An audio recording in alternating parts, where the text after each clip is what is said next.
presented by Dano's Seasoning. Yum Yum Getches. What's going on, everybody? I am one of two hosts here for the Sunbelt Syndicate, Dominick Rousseau, here with my co-host, TJ Corman, and we've got a little Dano's Seasoning. I realize it's a little far away, so I'll grab it down and tell you that I tried the spicy one. Is that the one I have? Yes, I did grab the correct one. There is 3 different kinds. I grabbed the spicy one the other day. I put it on a wrap with some turkey, some pepper jack, some provolone, a little bit of ranch dressing. Got to have the Of ranch, course. right? Of We're in the course. South, TJ, right? We got to have the ranch. Absolutely. I put heavy dose of the spicy. I won't lie to you. I put a heavy dose, and I was not disappointed. It's got the kick without being like too much, right? Wasn't burning my mouth, but it was a spice that went perfect with the turkey and the ranch and the cheese. So check this out again. Promo code below, Doggos, DAWGGOS. You could enter that at danos.com on your order of some Dano's seasoning. Highly recommend now that I've tried it. And hey, goes to supporting us dogs out here as we try and provide you with some good quality football coverage. Speaking of football coverage, we are coming to you as part of the Dogs Media Network. Got a lot of shows almost every day of the week, I think we have covered now. So be sure to check out our other offerings as well. TJ and I will focus on some Sunbelt stuff, and then we'll get into some fun stuff at the end as well. TJ, tell the fine people what you were making tonight as you obviously do your own little grilling on the side with thick thighs and large fries. I love the name. Absolutely. So yeah, you showed me this thing. I don't know if it's still sitting there. You could show it again, but this sounded fantastic. Well, it's a little bit nibbled on now, so maybe let's not do that. Maybe let's not do it now. But no, I made some, some air fried salmon, and then this real cool recipe I found from a guy that I follow on LinkedIn, or excuse me, on TikTok, and it was a honey butter Cajun corn on the cob in the air fryer. So cool little recipe. Lots of honey, lots of butter, some Old Bay, some ranch seasoning. It was absolutely delicious. I'll post the directions on my website here in just a little while, and on my Instagram as well. But you guys certainly need to check it out. Easy 15-20 minute recipe, 15-20 minute idea. If you're looking for something, a nice side to go with, some grilled meats, or really any side. Nice to go with, any food that you've got going on. So super easy, super quick, and something the whole family will enjoy. So. Absolutely. Well, it sounded delicious. I'm now hungry. All I had for dinner was a bowl of cereal. So that sounds way better. My stuff during the week is tame compared to what you get into. So I wanted you to share that with well, I also work from home 3 days a week, so I have time. So true. Well, that's a nice thing to have. So TJ, we will start as we traditionally do with our clip breakdown. Well, your clip breakdown. I'm not really a part of this. It's us. Hey, we're a team, man. We're a team. I'll intro it for you. How about that? So the first clip comes from Wake Forest versus ODU. As we both spoke of last week, we thought this might not be much of a game with what we thought about ODU. Actually, no, I think we rectified that. Did we not correct ourselves a little bit after that Louisiana game? We did. We thought ODU played really well against Louisiana, and I wasn't sure about Wake Forest. I know Sam Hartman had transferred out, so I wasn't sure how well they do. So I was kind of on the fence about whether or not we should even be excited about this game, but it turns out we very much should have been. It came down to the wire. Was so disappointed in ODU for letting it slip away. But it was a really great game, and ODU jumped out to a huge lead in that first half. But unfortunately, offense couldn't get anything going in the second half, and really gave Wake Forest a chance to come back. So, but great game. Yeah, it was fun to watch back. I think we were talking about, you got to see a little bit of it live. I was at tailgating or at the game where I didn't get to see it until I got home the next day. But it was fun to watch. It was disappointing, obviously, in that second half, but you're right. Sure. So this one specifically, here's in the first quarter. It's a third down play. I think I have this on full screen. Yes. So we'll watch this once in full speed, and then we'll slow it down, and I'll let you take it from here. Yeah, great play. So, I mean, they've got a lot of guys up at the line of scrimmage. They're going to run a TE, a tackle in stunt on that left side, and it really throws off the timing of that quarterback. I don't think the offensive lineman really saw the stunt coming right away, and it caused them confusion. And they were able to get a hand on the ball, get a hand on the quarterback as he was letting it go, and it was just great pressure, great call up front, especially for a third down with that kind of down and distance. I mean, it should have been also could have been a hold or a tripping on 72 because he just completely gets mauled over. But regardless of that, coverage was tight all the way around. I mean, he wouldn't have had a window to throw that into. So it really honestly was. I mean, they were in cover 2 man. ODU was. Everybody looked like they were locked up. Safeties were over the top for any help. It really was not a window to throw this ball in. I mean, you'll see, which I think is a great call for third and medium, because you've got press coverage right at the line of scrimmage. So you're not giving any free releases or any free inside, any work to those receivers. But then you've also got help deep if you get beat. So it's a really great call by the defensive coordinator. But it also helps to have some dogs up front to be able to get to that quarterback. So really good play by their defensive line. Absolutely.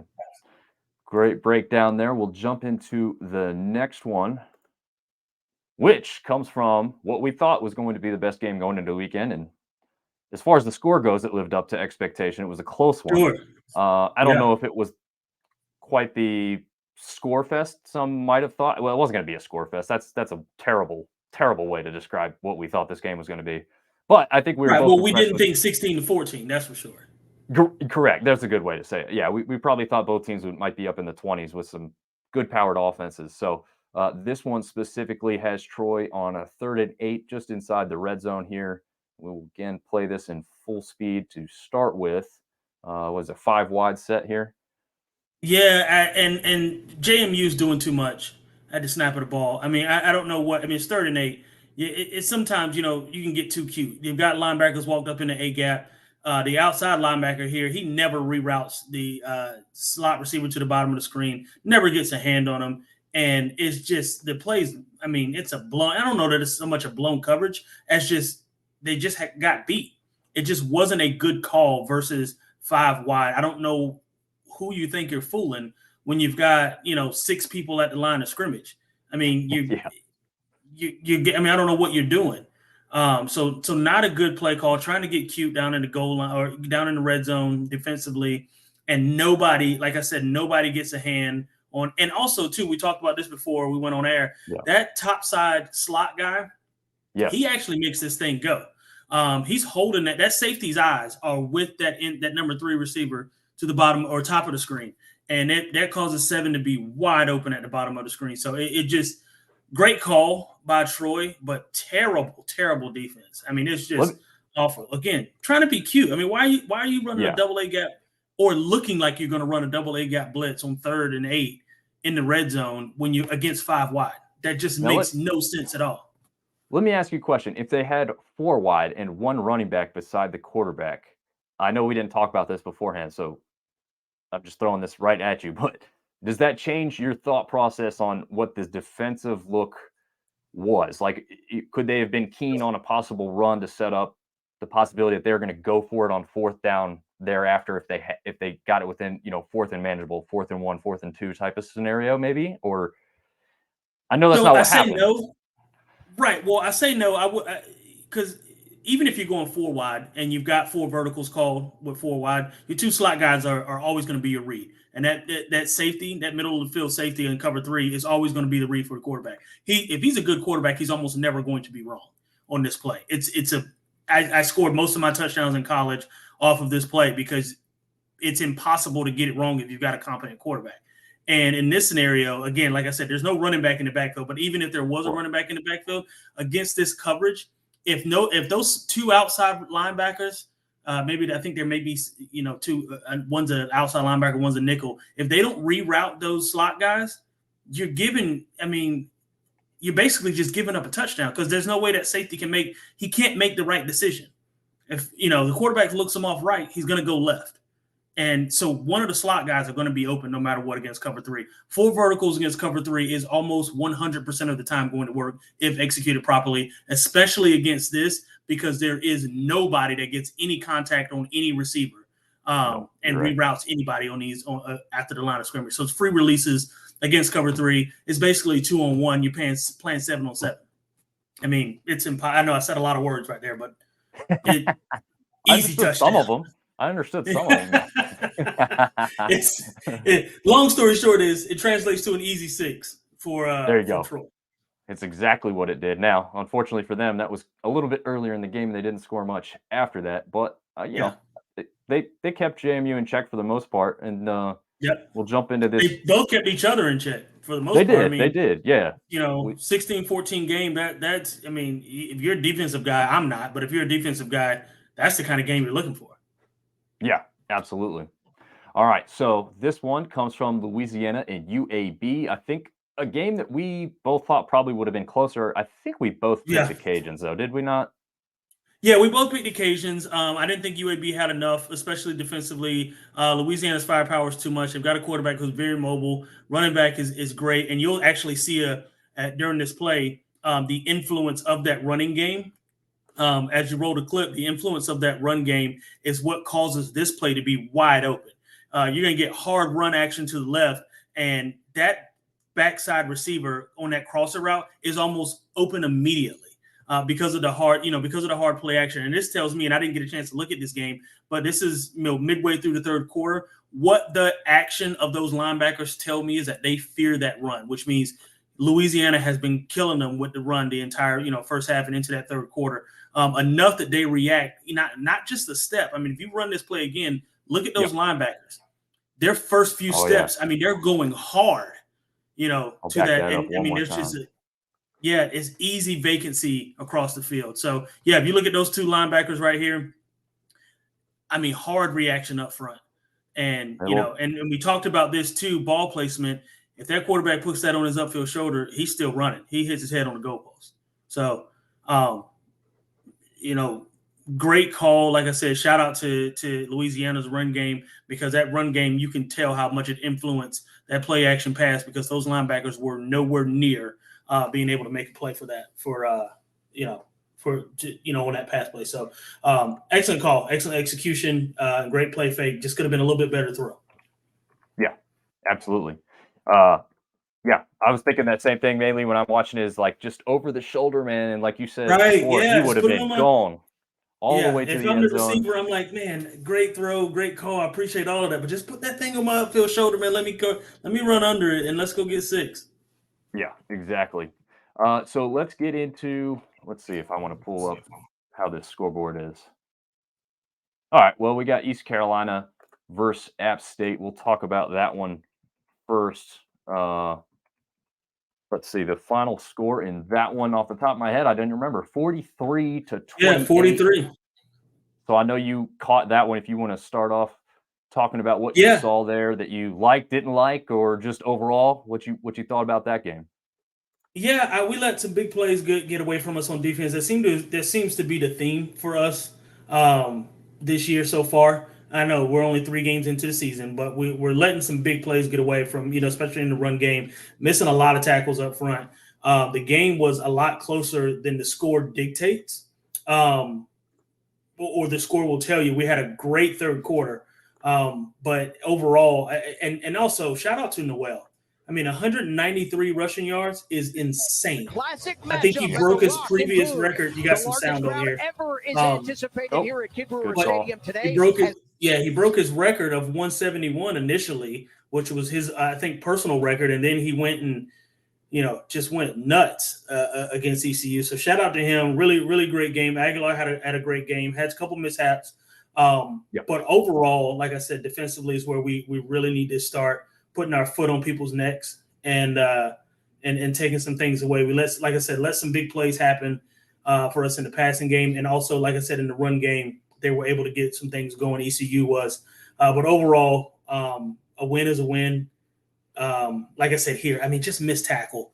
You got to be able to come up and make that tackle. We got to be able to depend on you in that situation. So, but like I said, lots of things to be proud of in this regard. I mean, look at this. This is insane. Look at Noel. Yeah. I mean, Second gets play to of the game, edge. by That the way. outside. Second play of the game. Yeah. Well, and two, the thing with App State is every single team we know that we play against, they know we're going to run that outside zone. They know it's coming. They know it's coming, and there's absolutely nothing they can do about it because there's so many lanes to cut back, and that's why I love the zone read play so much. And we ran it. Kevin Richardson was great. He's had set some school records. Devin Moore came after him and was really good. We had Devin Radford, a bunch of different guys that played running back for us, and that zone read is the best play as far as running the ball in college football, really in any level of football, because you're giving the option at this point you're giving the option to the running back. Pick a hole wherever you see daylight, go play football. And you don't, you make it easy. Again, silly mistakes. That ball should have never been thrown. Yeah. Throw that thing away. Don't try to force it. But he's a young guy, right? He'll grow. It's growing pains. And again, I like what I see from him so far. But it's those kinds of things that'll get you beat against a really good team. So we got to clean that stuff up. But like I said, win is a win. Yeah, and this is a little bit of a last minute change here for ECU. This is not the quarterback that had played the vast majority of their snaps throughout the season so far, and I think this guy's certainly a little bit better of a thrower than the other option that they had. So that was a little bit of a wrinkle that maybe I'm sure App was essentially prepared for, but maybe just didn't expect him to be so accurate or successful. So it was a little bit of a surprise once the defense did make adjustments. I was talking to someone in the first half and saying, defense isn't bleeding here, but it's not as good as we would think or hope. And they definitely made some adjustments and tightened things up and got better as the game went on. And obviously with the score the way it was, that was pretty evident. Speaking of a game, let me see if I can get this one down here. There we go. I'm going to switch to a different tab here as we talk about Georgia Southern. Yeah. Wisconsin actually put up a pretty decent fight. Goes. Yeah, they did. Absolutely did. Honestly, let's see. I'll start off talking about this one because it was a pretty good defensive battle early. Scoreless in the first quarter. 2 quick scores by each team in the second quarter, and then still tied at the half, 7-7. So very winnable game for both teams at that point.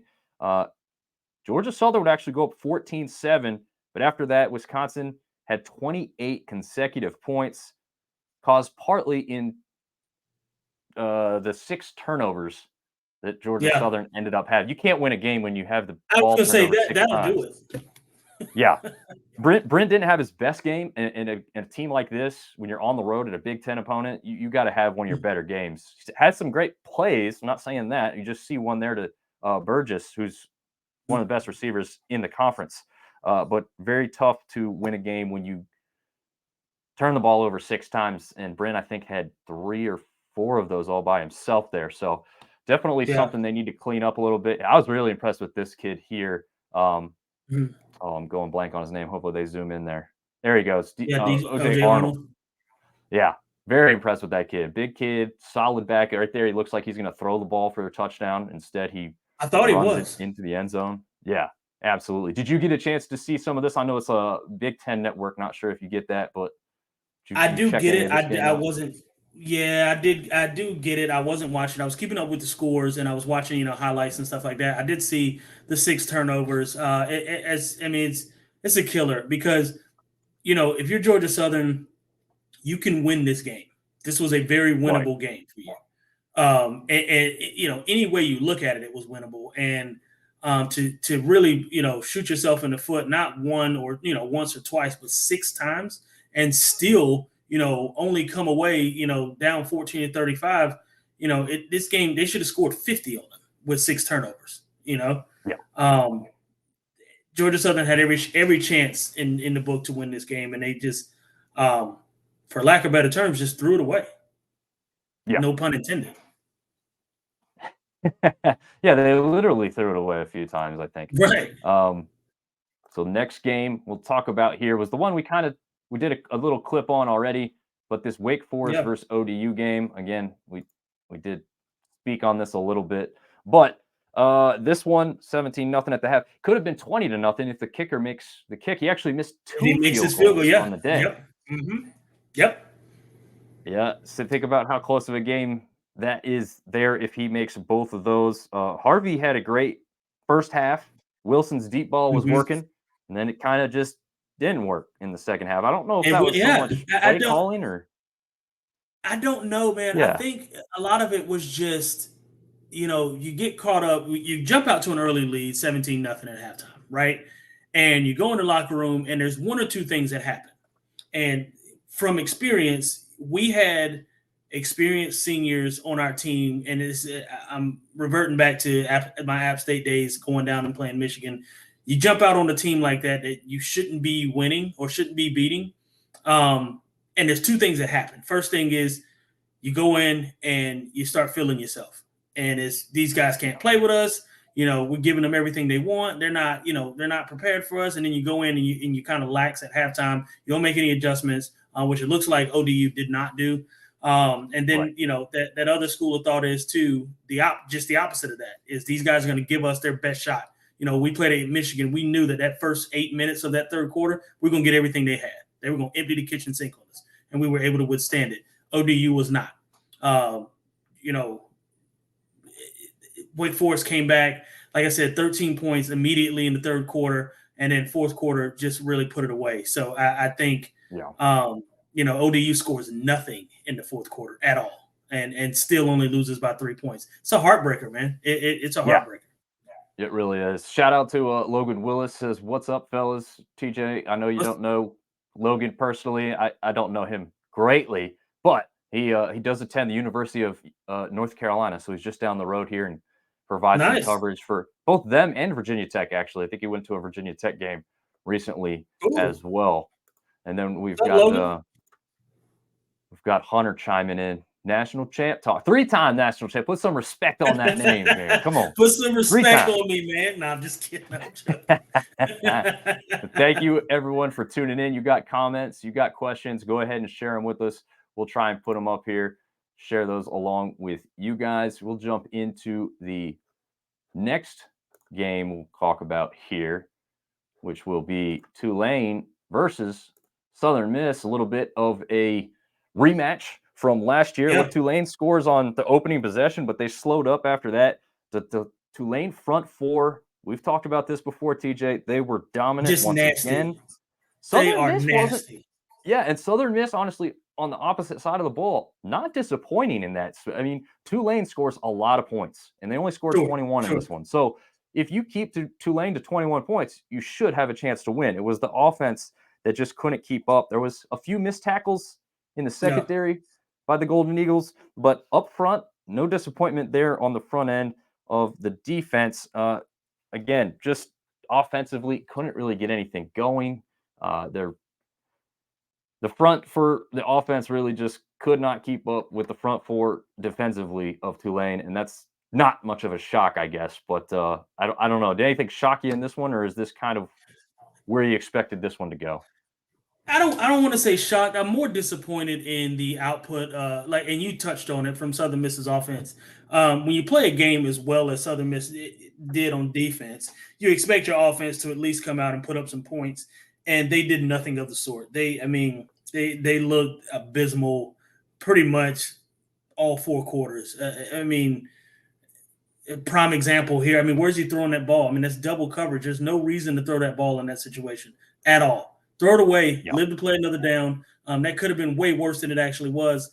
And like I said, in this situation, obviously, Tulane inside slant. He's got inside leverage.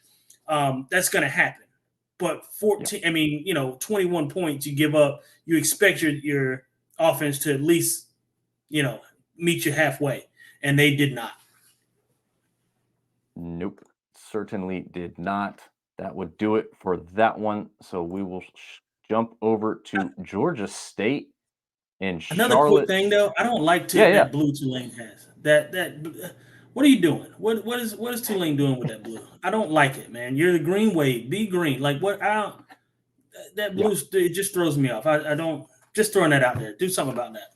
Oh yeah, no, absolutely. What'd you think of Southern Miss's uniforms? Apparently, a lot of people don't like the white helmets that they were using there. I like it. I thought it was a good look. That yellow and white. It's I know they're used to the black and yellow Hmm. helmet tradition and that kind of thing. But listen, man, times change, people change, and it's not their forever helmet. But let them rock it out. I thought it was a good look. Yeah, yeah, they've had fun with it. I think it looks sharp to me personally. But Yeah, this one, I'll absolutely. be honest, I don't know that much about this game specifically. It looks like Darren Granger went off 466 yards, 3 total touchdowns. Just in case, I just covered this on the national podcast last night. We've got like 4 Sunbelt running backs in the top 5 or 6 of Division I college football. That's not Sunbelt rankings. That's not G5 rankings. That's throughout the entirety of college football. Nate Noel is number 2 in the country, only behind Estime of Notre Dame, who might be the best running back in the country. And Yeah. then yeah, we've got Kamani Vidal from Troy. We'll cover this in a second, but Troy went for negative 12 yards against James Madison. He's still number 4 on the list, so that's an impressive feat. And Yep. then we've got Carroll from Georgia State, who was in this game, who's up there tied Yeah. with Vidal. And then we actually can't really make a claim to this, but Amani Bailey, who's now at TCU, came from the Ragin' Cajuns. So if you include current and former Sunbelt running backs, we've got quite a few guys right up there in the top 5 or 6 in the country right now with how they're Yeah. doing on the field.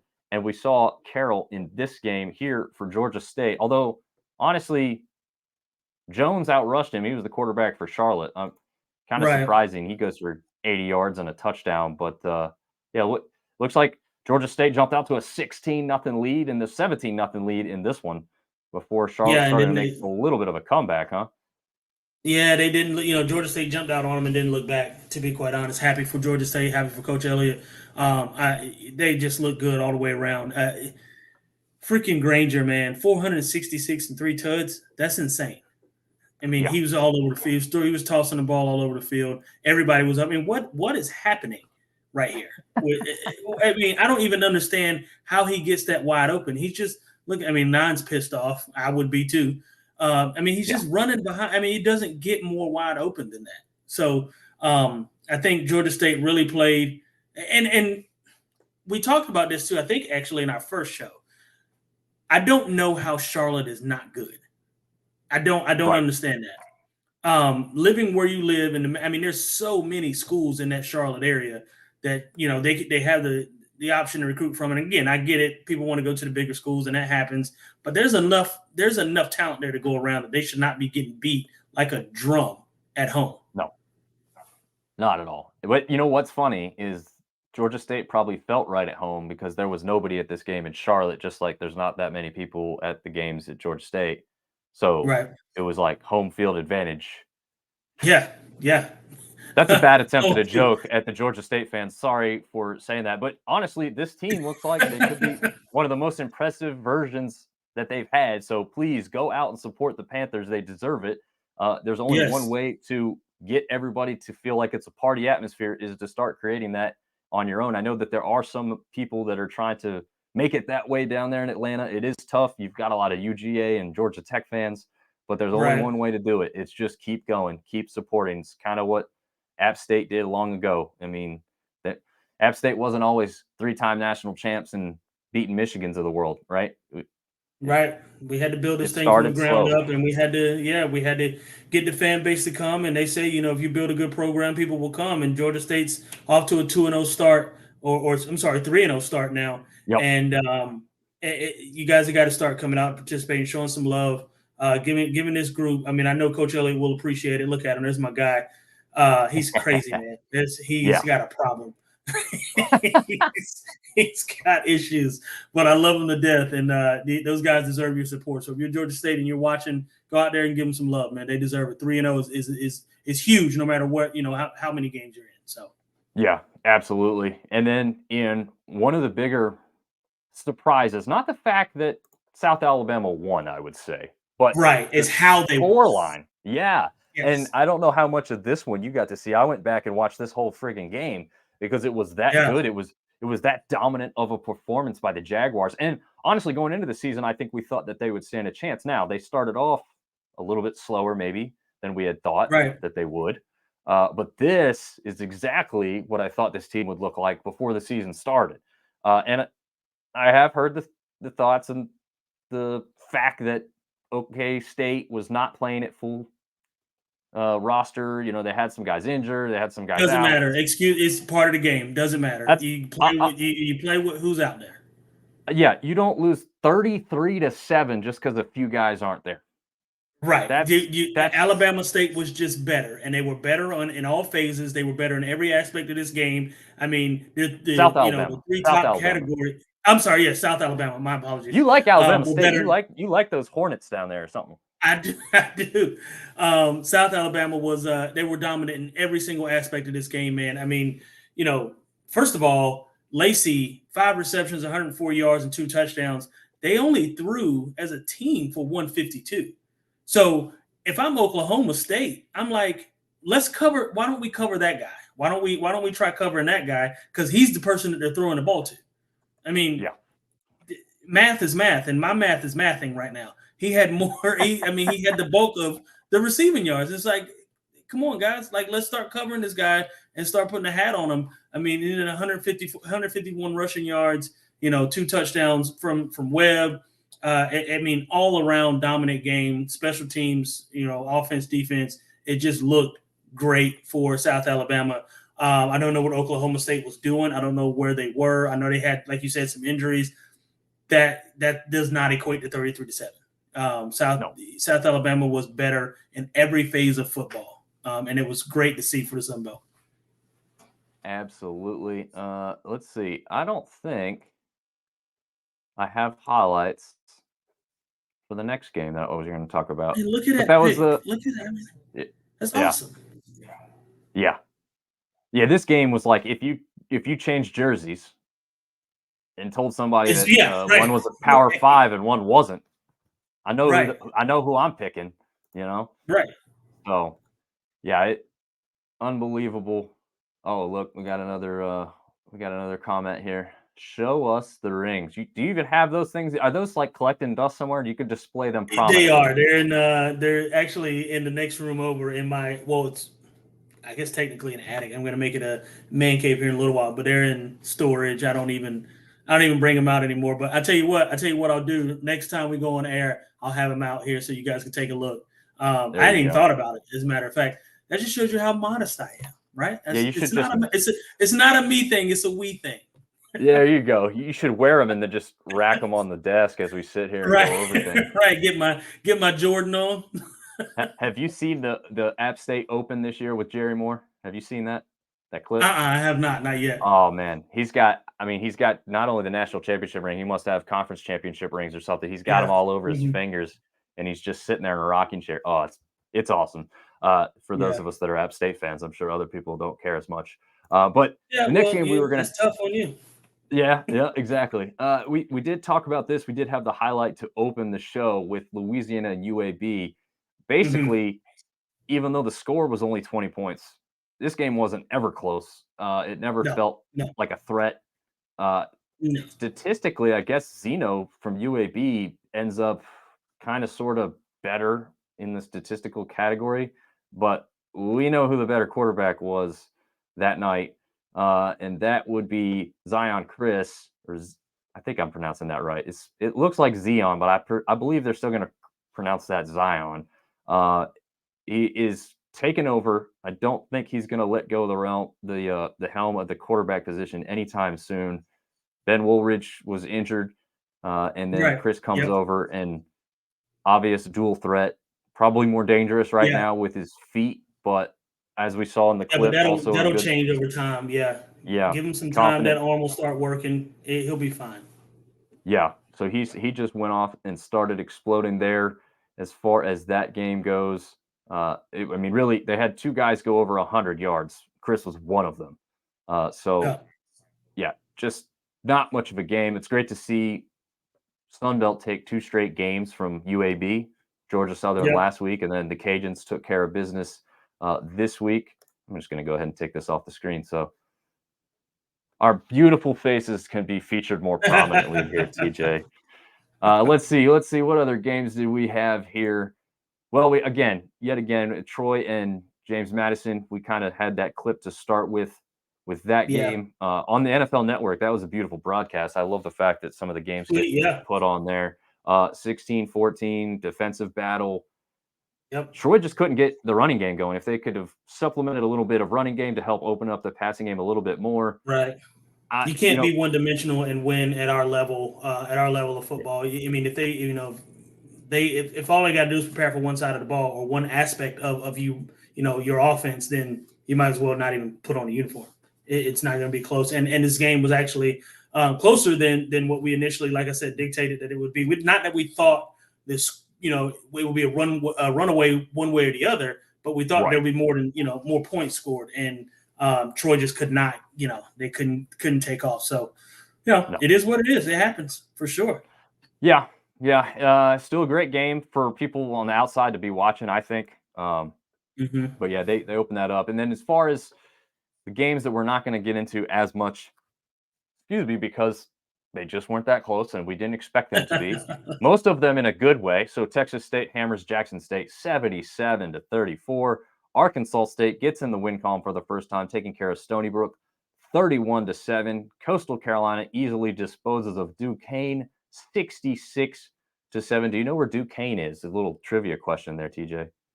I actually do not. I know where they weren't Saturday, and they weren't on the field. That's a good point. I know where That's they were a good not. point. Maybe they left all their stuff in Pittsburgh, Pennsylvania. That's where Duquesne is located. I did not know Duquesne was in. My wife might want to know that. She probably already knows that.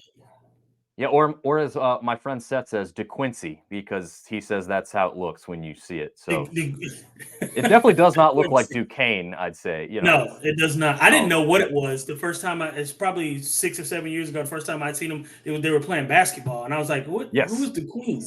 I was like, "Duquesne? Duquesne? What am I calling them?" And then I heard Duquesne, and I was like, "That is wrong. That is not how English works, and that is not the way that should be pronounced." I don't like letters, man. I don't like letters that don't make sense. I want them all to make sense. Yeah, silent ones. Get them out there. Get them out of there. I don't like quiet letters. Makes no sense at all. This is one of those words or names, I guess, more specifically, that you show someone from another country and you're like, this is how you pronounce this. And they go, I don't want to learn. I'm done. That's not going to happen. I have no idea how you got that out of that word. But as far as jumping back into it, there was only one final score to go over. That was Texas A&M taking care of Monroe 47-3. Unfortunately, Monroe's win streak at 2 comes to an end. That not a big surprise. Unfortunately, they were also really outclassed in that one. Texas A&M is just a damn good football team. So unfortunately, that one did not go the Sun Belt's way. But we will jump into a little break here. Go to a Danos ad. As we mentioned before, go check out Danos, promo code below, DAWGGOS. We'll be right back with some looks and previews over this weekend's coming matchups. Yum, yum, get you some. Very good. Yum, yum, get you some. Yum, yum, get you some. Yum, yum, get you some. Danos Seasoning, food's favorite flavor. Yum, yum, get you some. I'm Joe Burrito, your favorite burrito. Whoa. Joe, Hey. we all know you're the best. What? But you can always do better. What you got? Try the new Danos Hot Chipotle. Hey. Ooh, that's spicy. Yum, yum. Yum, yum, get you some. Yeah, Joe Burrito wouldn't stand a chance at my house. I can promise you that. Yeah, that's probably how that wrap felt when I ate it the other day with some Probably so. Danos on there. Maybe I should mix the Chipotle with the spicy. I bet that'd be a nice combination. Yeah, a little spicy Chipotle. Or you can make yourself your own spicy ranch. Get you some Hidden Valley. Take your little Chipotle, make some Chipotle ranch, and put that over. Put that over some fries. Might be onto something. Yeah, because I actually had some fries the other night. I won't say which restaurant, Burger King, that were not that tasty, and that would have really hit the spot to spice some things up. Yeah. So Absolutely. we'll Imagine that on a grilled chicken sandwich. A little bit of Cajun, a little bit of Cajun, little ranch on some tomato, lettuce. Might a nice little brioche bun. Could be winning. We talked about this, me coming over there and doing something with this food thing, and now it's got to come true now. I got a lot of ideas up here, man. One of my favorite things in the world is sandwiches. Burgers, sandwiches, anything between some bread, I can make it happen. Is a hot dog a sandwich?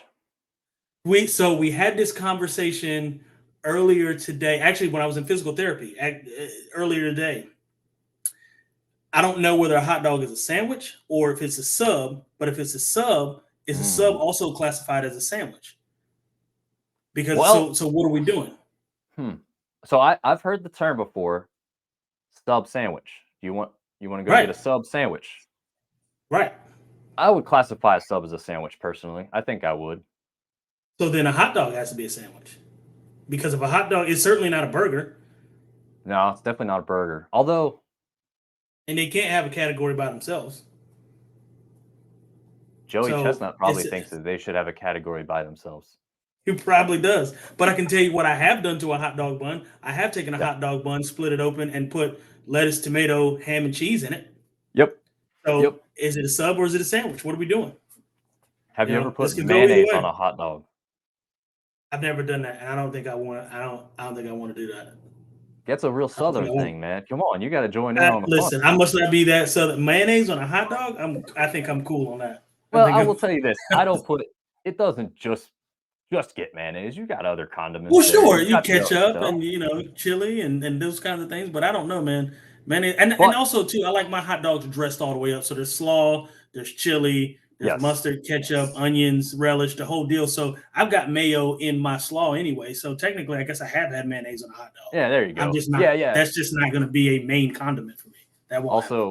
Also, what's your mayonnaise of choice? Sorry, we're getting off on a food thing for everyone who doesn't care, but this is great. So, mayonnaise of choice down here in the South, what is it? Uh, I mean, my family's always used Dukes.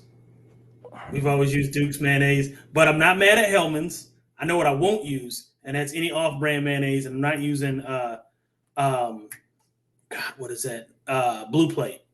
I don't like Blue Plate. It's Is too there one thick. that's like it's not Miracle Whip, that's wrong, right? Or is that the company? No, it is I can't Miracle Whip, and Miracle Whip is not Okay. mayonnaise. That's No, that's yeah, definitely not Miracle Whip mayonnaise. is not mayonnaise. No, Got you. it's not. Okay, And but whoever we says it agree. is, yes. Yeah, Duke's is the only well, I mean, I'm not saying I won't use other mayonnaise, but Duke's is definitely up here. You're right. Yes, Up top here, tier. everybody Yeah, else Duke's is is top down. tier. Let's see if we got two comments. Let's see if they're talking about the mayonnaise. Probably All so. right. We got Meg chimed in. No, hot dogs aren't a sandwich. Okay, so then Meg, what is a hot dog then? So what is a is it because it can hot dogs can't have they're not that special. They don't get their own category. So if it's not a hot dog or if it's not a sandwich, then you tell us what it is. That's a good point. You really can't classify it if it's not a sandwich. Right. So Oh, if it's look, not a sandwich, then what Dukes. Dukes? Neil, Yeah, we agree see? with you, Neil. Great call. Yeah. Great call. He also says hot dogs stand Hot alone. dogs stand alone. How? How are we doing? Hot dogs can't stand. They're not. They don't get their own category. Yeah, Yeah. but I guess the to each their own. I suppose. I mean, the hot dog meat is with other meat, and the hot dog buns are with other buns. So Right. yeah, I guess you're right. They can't really have their own category because they're included with all the other stuff when they're Yeah. individually separated. And So you can take a hot dog bun and make a mini sub out of it. true, it can So perform as a sandwich when it's yeah, just the bun. So yeah, yeah, I think I agree with you. It is a sandwich. It's a weird sandwich, it is a weird sandwich. but it's a sandwich. Either You put all way, the other either condiments. way, yeah, either way, it's going down my face hole. So we're gonna we'll I mean, we'll make that happen. So Yes, we just used the term face hole on the show tonight. Thank you for that, TJ. That is a picture we all wanted in our heads. So jumping and you back got it. into jumping back into the show and what we're really supposed to be covering, we have a Thursday night matchup, man. It's going to be fun. This Yeah. one is a very underrated matchup. Georgia State, Coastal Carolina, ESPN Mhm. coverage, 7:30 on Yep. Thursday night.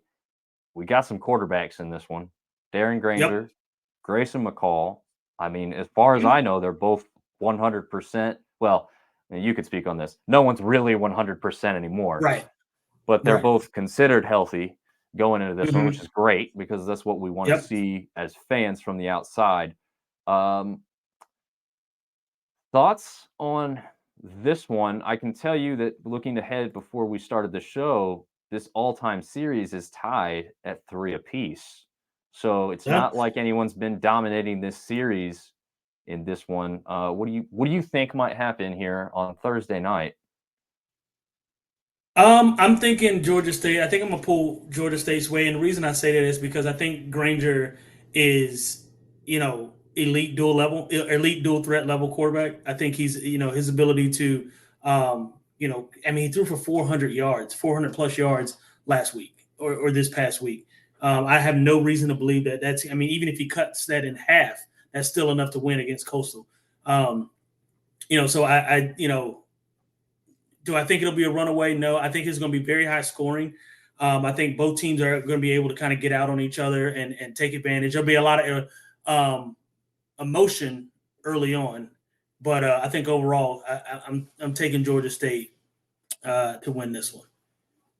Yeah, I think I'm gonna lean towards the same thing. I think Coastal's still probably trying to figure out exactly how a few things are working here with their new coach Tim Beck.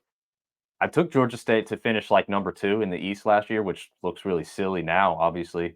But this may be the season that they jump up there and surprise a bunch of Yeah, you people. you were just you were ahead of your time. Yeah, That's all. exactly. Happy. Yeah. So, I thought Marshall may be that team this year, but I don't know.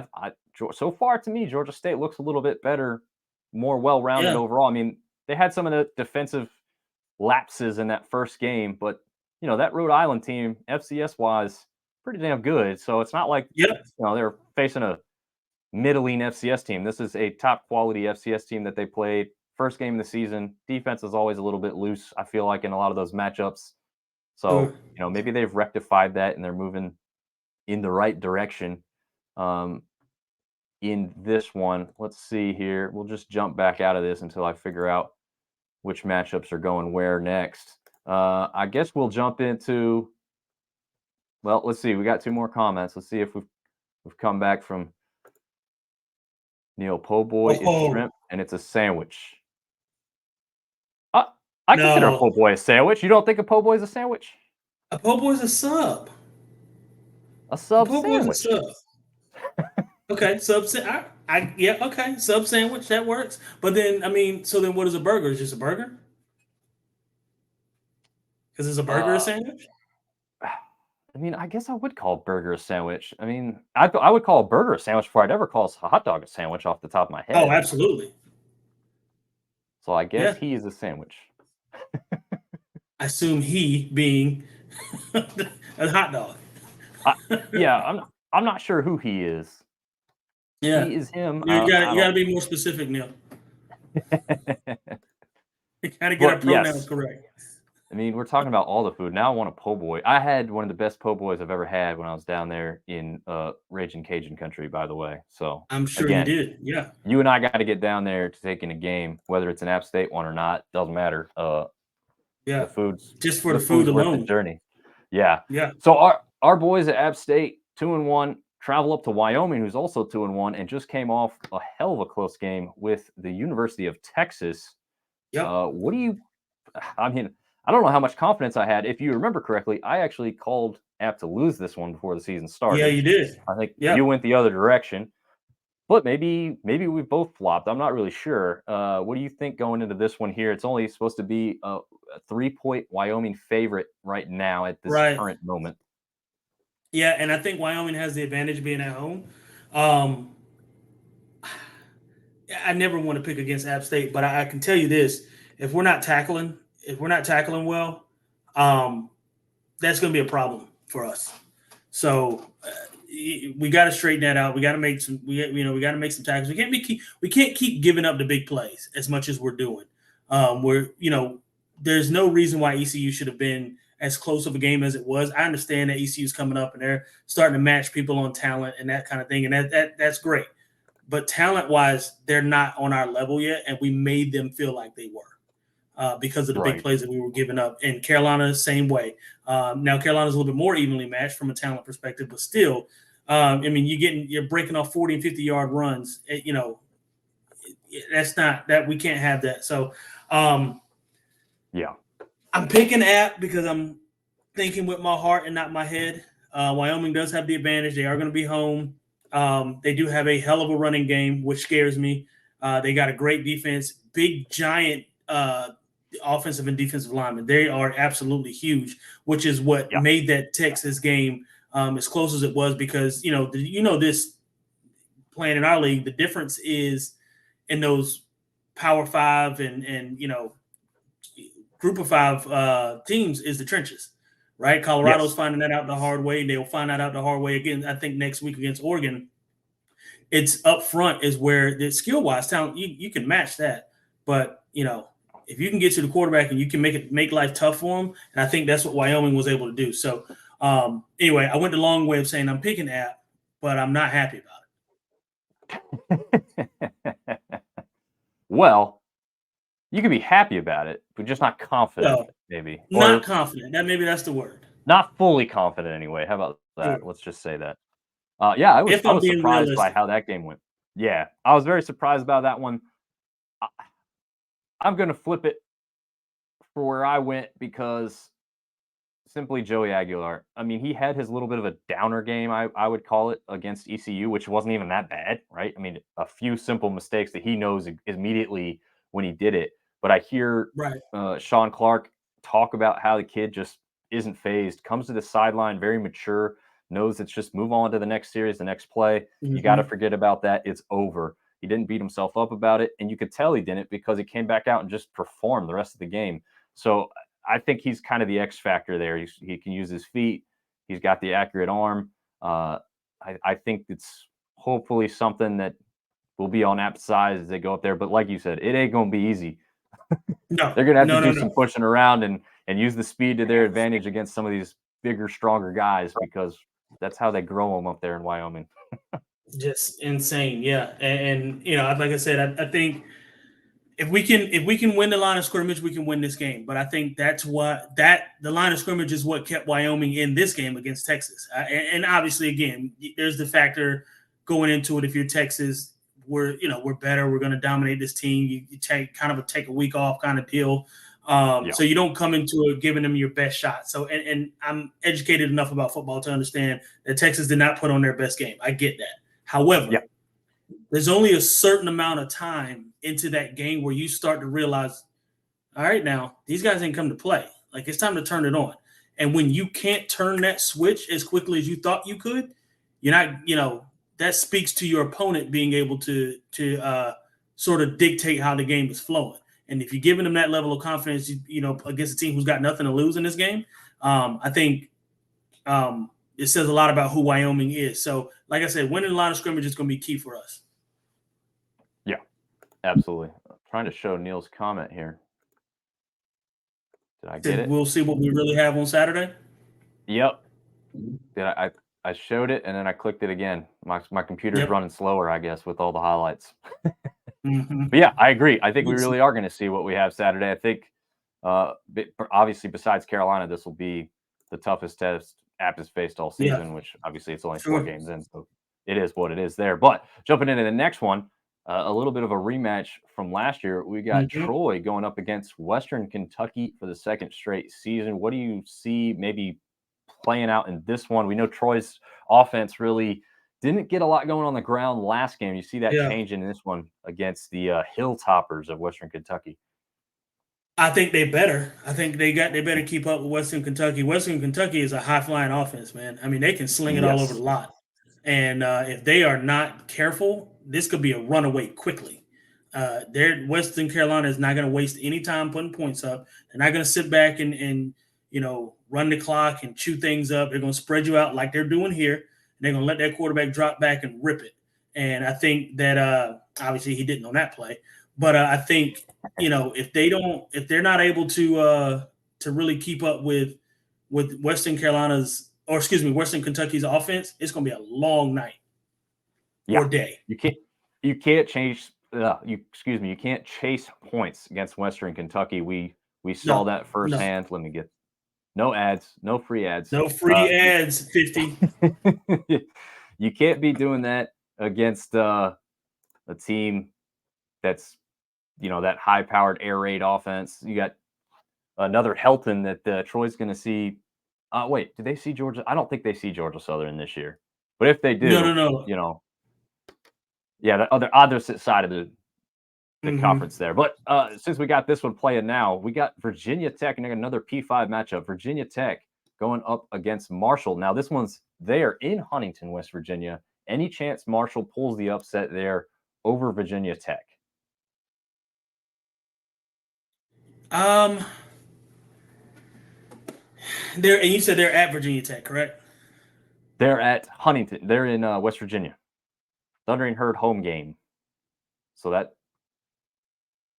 could play to their advantage. I mean, you got former Marshall quarterback Grant Wells at the helm for Virginia Tech. A little bit of a storyline going into this one. Yeah, yeah. I think there's going to be some backside motivation going there. I think Virginia Tech's going to be kind of coming to his aid, wanting them to show who he is and who he was as a quarterback.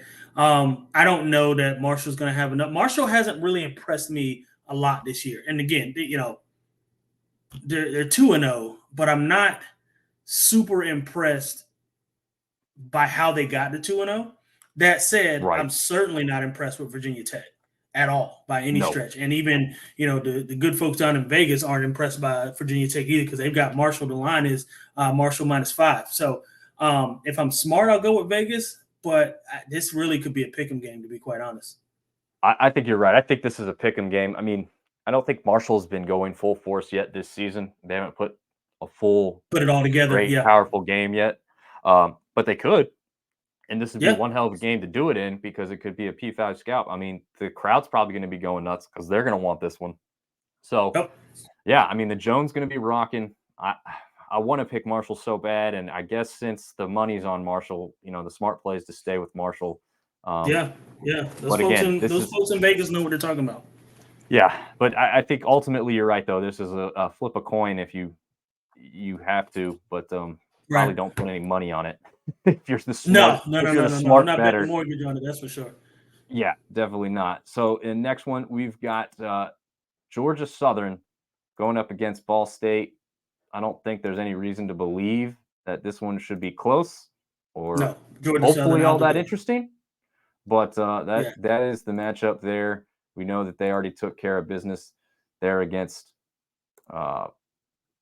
UAB. Sorry, I was looking at something different as I'm talking about the highlight. So we'll go through that one Mhm. and this one. We'll throw in ODU and Texas A&M Commerce. I don't believe you and I think either one of those will be too much of a game. Maybe we're not giving Ball State No. enough respect, but FCS, Texas A&M Commerce hasn't even won a game this year. Old Dominion's looked very good.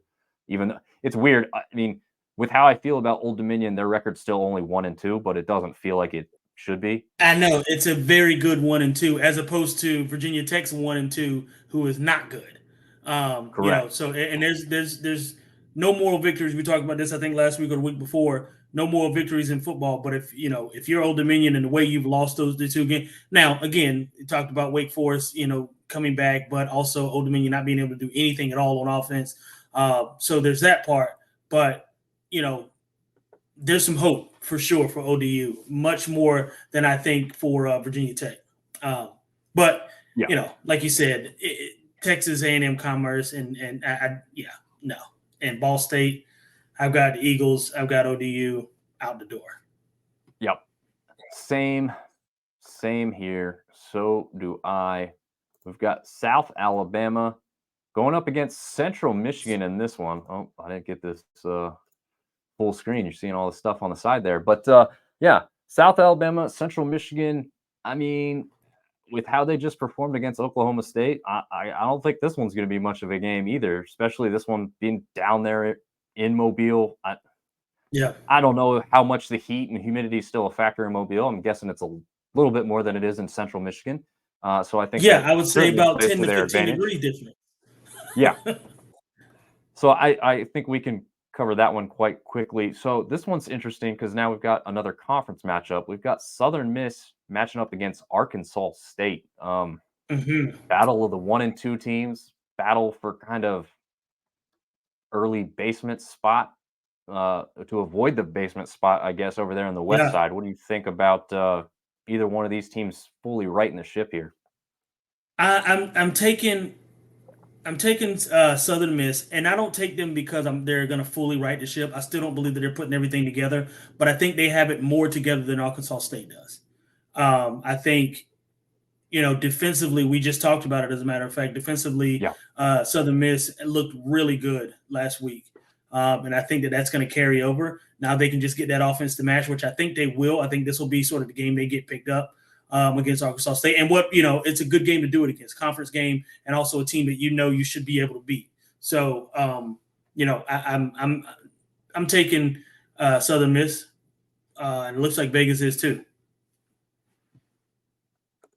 Yep, I'd say so. I think the same thing about that one with the defense, the way it performed. I know that Tulane won the game kind of rather easily, I guess, in the end, but it didn't really feel that way. It felt like Southern Miss always kind of stood a chance.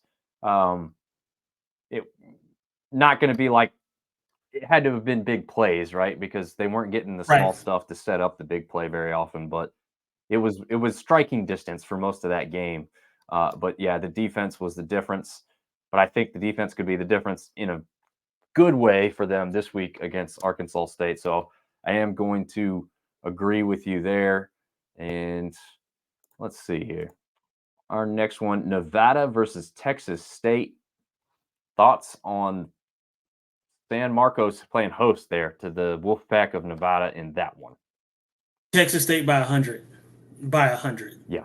I think Texas State is Yeah. just light years ahead. They've put up such great football since the start of the season. Again, I know it's early in the year, but they've played some really good football, and I think Nevada's just not. They're not ready yet. They're not ready yet, and I think Texas State is, and they are really going to be able to exploit Nevada's. The middle of the field for Nevada is very weak. Their safeties give up a lot.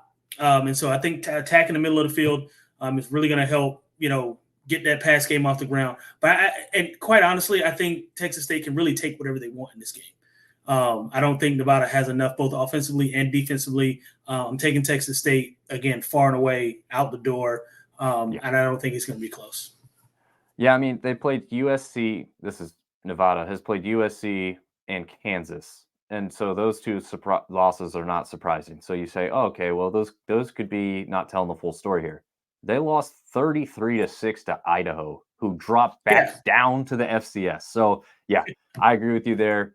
Texas State wins that one rather easily. TJ Finley goes off and just dismantles the Wolfpack. Maybe something similar in this next matchup. We got Louisiana going up against an 0-3 Buffalo team. Any thoughts on the Bulls? It looks like a respectable finish versus Wisconsin. It kept it a little closer than Georgia State or Georgia Southern did. Fordham, though, however, FCS Fordham, they lost to them by 3 points. And then they got beat by Liberty pretty handily. So I don't think the Bulls are coming in there with any real firepower unless you see anything differently than me on that one. No, and I haven't watched a lot of Buffalo play this year. I know 0-3 and versus the teams that you just said. I don't have any reason to believe that they're going to give much of a fight. I will say this though: the over under is 58.5 points. That's a lot of points. So Vegas seems to think that Buffalo, because the line's only 9.5. So Vegas seems to think that Buffalo can score a little bit. So we'll see. Which, let me pull this back up. I'm not seeing a whole bunch of scores here that indicate that they can. I mean, they scored 37 against Fordham, but they did lose. Again, FCS defense. 27 against Liberty. Okay. 17 against Wisconsin. I don't know. I'm taking the under all damn day on that one. I mean, unless you think Louisiana's going to put up 50, I don't know. I was going to say, unless Louisiana's going to put up 40 and the line's 10, I don't see it. Well, here's an interesting one. The last one of the night, I believe it's the furthest game out west. Yeah, 8 p.m. start on the east. So it's a 5 p.m. start there locally in Utah State, which is in Logan, Utah. James Madison's going to take them on. That's a big travel for them. Utah State has played number 25 Iowa, and they lost by only 10 points. Okay. They hammered Idaho State. Not going to get any points for that, but they did beat those guys by 50. And then they lost to what looks like a pretty respectable Air Force team, 39-21. So Yeah. I don't know what to make of this Utah State team, but I know that they've got a Sun Belt experienced coach at the helm. So what do you think going into this one? James Madison keeps it rolling after beating Troy, or did they stumble up and travel across the country to play Utah State here? It's tough. It's tough for two reasons. You've got, like you said, Utah State's head coach has got some Sun Belt ties, but it's tough to have Sun Belt ties against a team who wasn't in the Sun Belt, right? True. JMU, they're new here, so they're knocking on the door. There's not a lot of game film on them other than the first two games or first three games. I'm sorry. I think travel, it's part of it. It's a real thing. It's real life. I don't care how you look at it. Especially East Coast to West Coast. This is not a typical, let's go 4 or 5 hours and, or down the road or stay in the same time zone kind of deal. So I think that is going to affect James Madison. I think it does help, though, that it's an 8 p.m. East Coast time game, right? Yes, because that's it's a good just, point. essentially that's only 30 minutes past what you'd play a night game here on the East Coast. So Yep. I think that helps, and for that reason, I'm taking James Madison. Obviously, I'm always going to go for Sunbelt, but I just think James Madison has a lot on defense, and they got some stuff to prove, right? They want to come in, even though they won't be bowl eligible. I think they want to come in, make a statement, make some noise. They did a good job against Virginia. They've done it so far, at being 3-0, and I really would think that they want to make some noise coming into next year. And I think that they do that and keep the pace against Utah State. Yeah, I want to say that I agree, but I'm going to take a look at what their game after this is. Okay, so they travel back from Utah State. I don't really think they're looking ahead, but if they are, they've got South Alabama coming to them in Harrisonburg, Virginia, the week after this. And the reason I'm looking that up, I don't think it's going to be a huge factor in this week at all. Sure. But this is kind of one of those things you say it's a little bit maybe of a trap game. They've got the 3-0 start. They're feeling good. They got to travel across the country, as we've said. Mm-hmm. The time is good because that's a good point. I mean, we saw UCLA and Coastal Carolina play at 10:30 Eastern time. That's even later for Coastal That matters. players. Yeah. So this one is a little bit more advantageous on the time aspect. So maybe that kind of evens it out a little bit more. Man, this is tough for me. I said James Madison was going to stumble a little bit more this year, so I'm gonna pick this game. Maybe they lose this one and beat South Alabama next week. I'm not sure about that. I'm not confident at all in that. How about that? But I'll just throw that out there to go the other direction. To say that this is also their third straight road game. Not that Virginia is much of a road game for them, but yeah, they went on the road to Virginia, they went on the road to Troy, and now they're going to roll on the road again to Utah State. Maybe it's finally going to take its toll. But yeah, I mean, like you said, defensively, they're much better off than I thought they'd be so far this season. Absolutely. But I guess that about Yeah. wraps it up for the Sun Belt action. I guess at this point, we'll go over any extra points you got. I know you've got some thoughts and feelings on that Colorado State game, as just about everybody in the country did. But what lived up to expectations? I think over 9 million streams or views or watches on the game total. Mm-hmm. Craziness. What do you think about that one? So I do think Coach Norville had his team ready to play. I did not think that would happen, given what the win-loss record has been with Colorado State, given the fact that the talent is obviously on Colorado's side with Shador and with Travis and with those guys. I was pleasantly surprised by how well Colorado State played. I was not happy about how late they kept me up. I thought it was going to be a blowout and I was going to be in bed by 12:30. That was in fact not the case. However, I was super pumped to watch the game. I came away thinking that number 4, I can't remember his name. I'm drawing a blank. Number 4 for Colorado State. That kid earned him some money. He earned him some money that night. He played really well. He was open every time he turned around. I think Colorado State's defense really held Shadur in check all but that last drive and then into overtime. I don't know. He put a cape on. He turned into Tom Brady. I don't know what the hell happened. But Shadur, I mean, he just went nuts the last few minutes of that game. So shout out to him. Deion having his guys ready. They didn't play well at all. They didn't. I don't think they. It's not a game that if you're Deion and if you're Colorado that you're proud of. However, the way you won speaks to resiliency and it speaks to your team's ability to overcome adversity. And I think that matters more than winning easily. Because there's two things. I mean, there's two ways that game could have gone, and it went the opposite way that we thought it was going to go. Thought it was going to be a blowout. Right. Yeah. But it says a lot about who you are as a team and your character being able to, to withstand that and really come back and win. So shout out to, like I said, to those guys in Colorado. I'm on the bandwagon. You can call me a bandwagon fan. You can call me whatever you want to call me.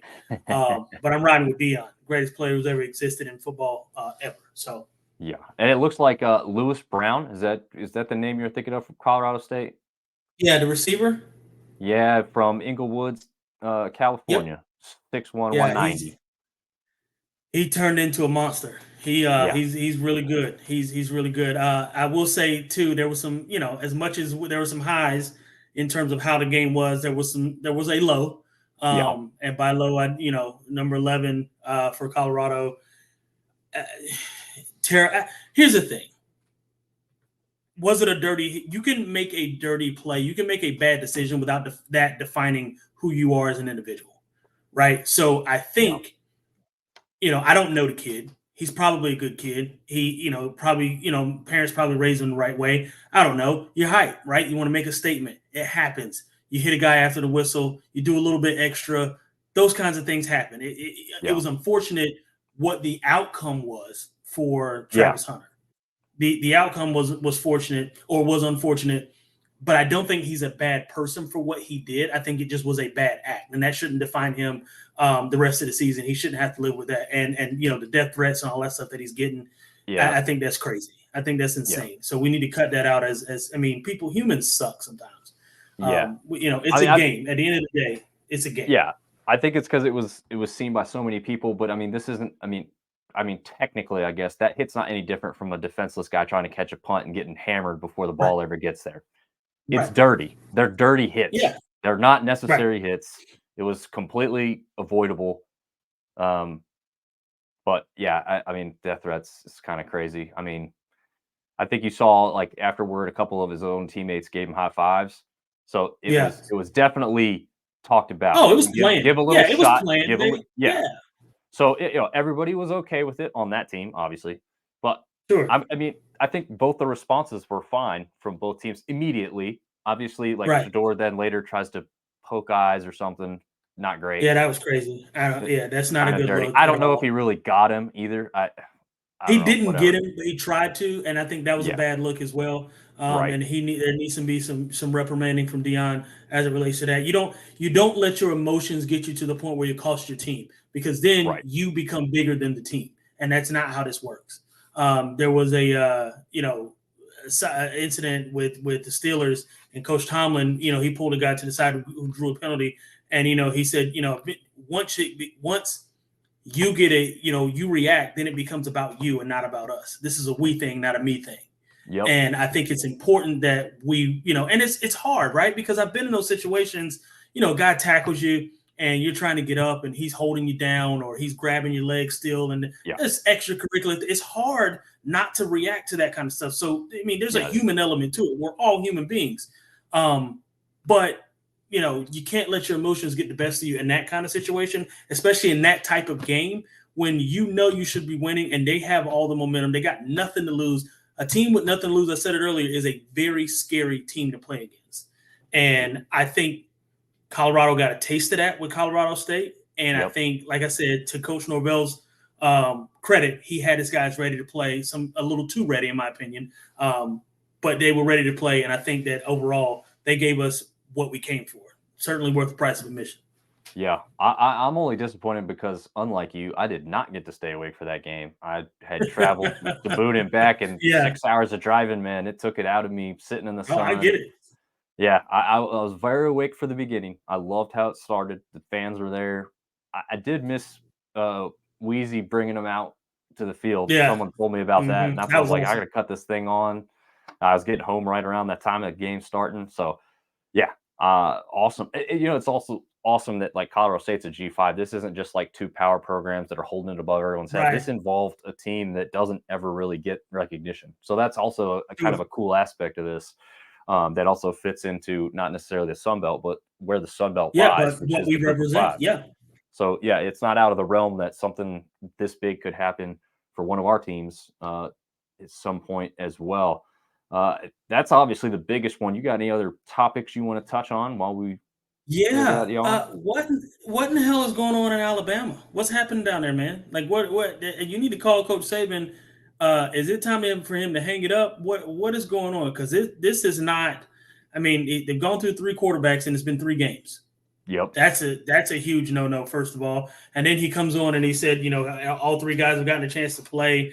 Milroe showed some leadership on the sideline, and we're going to go with him because he's the he's been most impressive. No, I think you go with what you got, and he's the best of a bad situation at quarterback. I don't know that Alabama's been this putrid, for lack of better terms, at the quarterback spot in a very long time. I don't know what the hell's going on. Like. Right. Yeah. I don't know what's going on down there in Alabama, but they better fix it, and they better fix it fast, because if they lose to Ole Miss, that's it. There are no playoffs. They might be fighting to get an Outback Bowl. So they better figure it out, and they better right this ship quickly, because Milroe, I think too, Saban's got to call some plays that accentuate Milroe's ability to play quarterback, because he's a young kid. He's not the best thrower of the ball, right? None of them are great throwers of the ball, obviously, but he's a very good runner, and he's a big kid, and he has a big body. Get him out on the edges, give him half the field to read, right? Make it easy on him. I mean, they do this in the NFL all the time. This isn't hard. He's smart. Saban's smart enough to know. Give your quarterback easy look. Give him easy read. Give him some high-low reads. Make him read the safety. Make it be one read. Get away from, get the ball out. If the ball can't come out, tuck it and run. It's easy. It's football. It's not rocket science. So we need to find out. He needs to figure out a way to put his quarterbacks in, specifically Milroe, in an advantageous situation. If not, it's going to be a long season. Yeah. So along those lines, but a different realm, do you feel like this is it? Do you feel like Saban's like, whatever, I'm done after this season. That's why I don't care so much. It's hard for me to say like he sounds any different in his press conferences, because he always kind of sounds the same. Because he always sounds, Mm-hmm. But I mean, we got to think about this. He hated the NFL, right? He left, like during the season, right? He just left the team. Was Dolphins he was with, right? Was it? I thought it was the Browns with Belichick. Oh, okay. Was it the Browns with Belichick? I think it was. Yeah. I don't know. Okay. So he leaves the NFL and he comes back to college, and he's kind of got what he wants. It's nice. It's how he expects it. It's not changing. And now here comes NIL and collectives, and he's got to actively re-recruit kids that are already on his team to keep them from leaving. He's got to manage kids getting money. He apparently has bought a home in Jupiter, Florida. Is this the set sail? You think this might be it for him? I don't know that this season is it, but the writing's on the wall. It's the times are changing, and the old guard that's not what's going to drive this. I mean, you've got guys like Prime that are coming in and shaping or reshaping the way college football looks, right? He's changing the game, and NIL has changed the game, and it made it so that these powerhouses can't just recruit based on their name, right? Like, you don't get to sit in my living room now and just say, I'm Alabama, come play football for me. You don't get to do that anymore. Now Texas has that oil money, right? Texas Tech has that oil money. Louisiana has money. USC has money. All of these teams now there's an ability to recruit now based on the financial gain, which it should have been anyway, in my opinion, because you can't make, $500 million off a kid's name, or $500 million off of a team, and they see no dime of it. So I think that in itself, and that's a different conversation for another day. We've already talked about it. But I think that it levels the playing field for these P5 schools. And Saban is starting to see that, and it's kind of ticking him off a little bit. And he was, and Dabo Swinney, he's another example of that, losing to Duke. Yeah. That goes to show him that the talent is starting to stretch out now. People are going in different places because it's not just the jersey you're wearing now. It's also what can you do for me and my family, put money in my pocket, talking about some kids that have come from some hard times and they need that quick, they need that quick come up. And who's going to give it to them, matters. So, I think it writing's on the wall. I don't know if it's this year, but I think soon Saban's out the door. He's going to have to be. He can't keep up. Yeah. No. And I don't think he wants to. I think, like we said, that he's done enough. ultimately, yeah, absolutely. He doesn't really need to prove anything. He could leave today or tomorrow morning, and his thing. Okay, Neil has proven me correct, TJ. Okay. I was right. Okay, I'm sorry. I thought he was with Bill. Wasn't it? But at some point he was with Bill and down there or up there with Cleveland, I thought. But maybe I'm wrong. I don't know. Oh, no, he was definitely on staff there for sure. But hey, look, Okay. when it comes to football, if I can get like one thing right over you, then I'm on cloud 9, baby. I'm feeling good. So I'll take it. You got it tonight. It's like meaningless trivia because no one cares where he was really. But right. We'll take it out. I'll take it. Some points for that one. Oh man. Sure. So anything else that you want to touch on? Any huge matchups this week that are not Sunbelt related that you're looking forward to? Obviously I know there's a lot of ranked ones, but off the top. Yeah, I think it's going to be a great week. I think Notre Dame and that's right. That's Ohio State. Yeah, Notre Dame, Ohio State. They haven't played each other, I think, since like 2017 or something like that. So that's going to be a fun one to watch. I think, like I said, Mississippi, Ole Miss, Alabama is going to be great. UCLA and Utah, I'm kind of anxious to see how that one plays out. I don't know how good Utah is, but I also don't know how good UCLA is yet. So, that'll let me know a few things. And I hope Florida State beats Clemson like a drum. I hope they beat the absolute brakes off Clemson. Do you think that'll happen after last week's struggle against Boston College, though? Yeah, I think it has to happen because they got to bounce back. Because there's two things working with them now in college football. It's not just winning; it's how you win. So True. Winning is one thing. The second thing is how did they? What did that win look like? They know they didn't play well enough against Boston College, and you're going to have those kinds of games, right? Those games are going to happen. We played. I keep going back to my playing days at App State. Every single time we played Wofford, it was close. We knew we were better than them. We knew it beyond a shadow of a doubt. Wasn't close. Talent wasn't even whatever. But they were just one of those teams that they kept scratching and clawing, and those are kind of teams that had ultimately they're going to keep fighting. And I think Boston College showed Florida State what it's like to not give in. So, and I think that's part of the appeal to me that just makes me love college football more than the NFL is like you're exactly right. It's how you win. There's polls. The polls matter. You can't just have a winning record. You've got to prove it more ways than one. So I'll end with this one then because we've talked about this and it's important. It's a big matchup. It's also a ranked matchup. Colorado, do they keep it going against Oregon or do they finally lose their first game of the season? I think they lose this one, and for a couple reasons. I think Oregon has built. Yeah, I think Oregon has built up front. I don't know that Colorado can really stay with them. Line of scrimmage wise, and I think that's where they'll lose the game. Ultimately, I hope I'm wrong. I want to be wrong. I so want to be wrong. But I think too we've been robbed of Travis Hunter for this game, and for that matter, for the next couple weeks. And I think him matching up against Oregon's best receiver and SC's best receiver, I think that's going to matter. I think it matters more not having Travis Hunter on defense than it does on offense. Prime's got a lot of good. They can do it by committee on offense.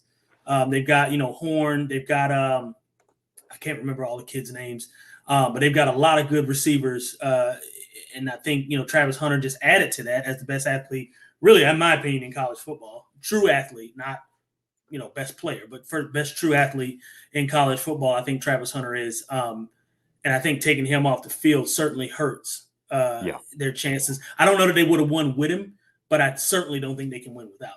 their chances greatly improved with him. But Xavier Weaver is actually the leading receiver for Yes, Colorado. Weaver. That's the kid. Yeah. So Yeah. they still have him. They'll still stand, a chance with him out there at the wideout position because he's Yeah. over 300 or he's at 386 yards, 2 touchdowns. It feels weird. He's only got 2 touchdowns. I guess Dylan Edwards is the running backs actually got 3. But I mean, it feels like Weaver's catching a lot of big time passes. So he's More than too that he's throwing. Shador's throwing the touchdown to damn near every receiver every game. So he's spreading the ball out. Definitely spreading the ball out. So no matter what, it's going to be another good one to tune into. That's for sure. Yeah. Dion's got his guys ready and pumped. I'm sure the motivation. We'll see the videos soon about what he's focusing on this week. But I love they're me some already Dion too. they're playing. Today they was playing Oregon's fight song at practice. So. Oh, okay. Yeah. You know that So, all too there's well. that. That was what was done before the Michigan game to you guys, right? All Oh summer yeah. long. We heard it every day, every practice, every camp, the whole deal. I knew it by heart, and I hated it, and I still hate it. Still hate it. All right. Well, So, we'll end with Neil's comment because we both agree with that, and we appreciate you for following along and commenting and be a part of the show, Neil. Thank you very much, and absolutely go Apps. We will see you guys next time.